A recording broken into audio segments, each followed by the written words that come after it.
bounced around my whole life. So, Okay. so I'm always hard to find. Fair enough. Well, when did you get started? My very first published work was in 1989. Wow. So I've been doing this for 25 years. What was your first published work? First published work was for Calafiore Press, which was an independent publisher. The Crow started there. A lot of things started there. And it was my very first published thing was a short story in Calafiore Presents, their anthology series. Nice. Growing up, did you have any favorite heroes? The Hulk. Okay. The Hulk was always my favorite as a kid. That was the first comic I ever bought, was the Hulk. I think it was issue 127. Nice. Featuring Mogul. Wow. Well, as far as like any influences on you, like with your art style or anything that you picked up along the way? I've had a lot of influences. I don't think I look like any of the influences, but there's a lot that influenced me.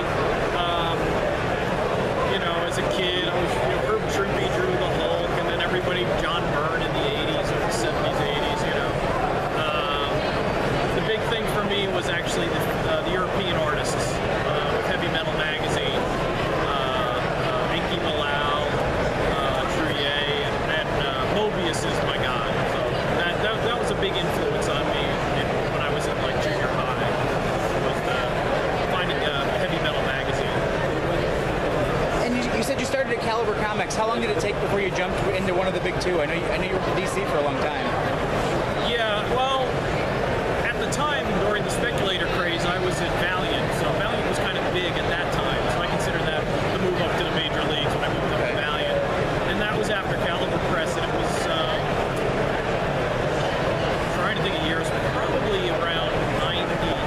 I'll go out on a limb and say it was 92. I could be wrong. And then from there, I was at Valiant for I think 2 years, and then I started doing stuff for DC, and I just bounced around. I did Aquaman for DC for a while. Peter David's Aquaman. Okay.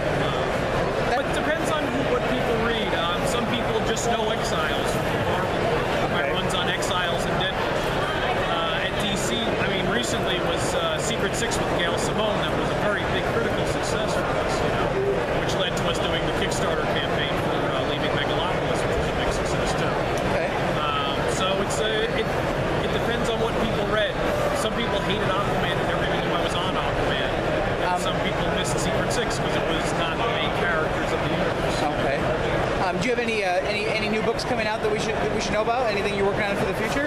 Well, I'm working. I've been doing pitch-in work on Red Lanterns for DC right now, and the self-published book that Gail Simone and I are working on, Secret Six, Leaving Megalopolis, which we successfully funded by Kickstarter. We printed it, fulfilled all the pledges, and now Dark Horse is going to be handling a Stores edition, which should be out in September. Okay. And we'll be working on the next volume of that. So. And where can people find you online if they want to look you up? At jimcalafiore.com.